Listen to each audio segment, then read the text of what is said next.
கோவையில் துவங்கியது ஆசிய நுண்கலை நகை கண்காட்சி 2025. ஜூன் 15ஆம் தேதி வரை 3 நாட்களுக்கு நடைபெறுகின்றது. கோவை மக்கள் மிகவும் ஆவலுடன் எதிர்பார்த்த நுண்கலை ஆசிய நகை கண்காட்சி 2025இன் சிறப்பு பதிப்பு கோவைக்கு மீண்டும் வந்துள்ளது. இக்கண்காட்சி வரும் 15ஆம் தேதி ஞாயிற்றுக்கிழமை வரை 3 நாட்களுக்கு கோவை அவினாசி ரோட்டில் உள்ள தி ரெசிடென்சி டவர் ஹோட்டலில் 54வது கண்காட்சி நடைபெறவுள்ளது. கோவை நகரில் நடக்கும் இந்த ஆசிய நகை கண்காட்சி மிகவும் நுண்ணிய வகை சார்ந்தது.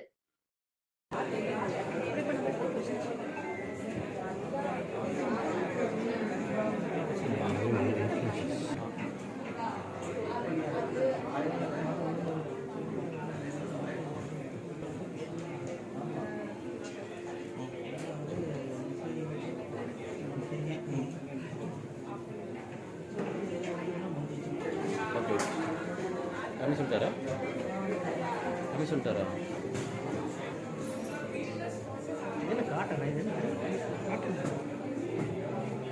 Darling darling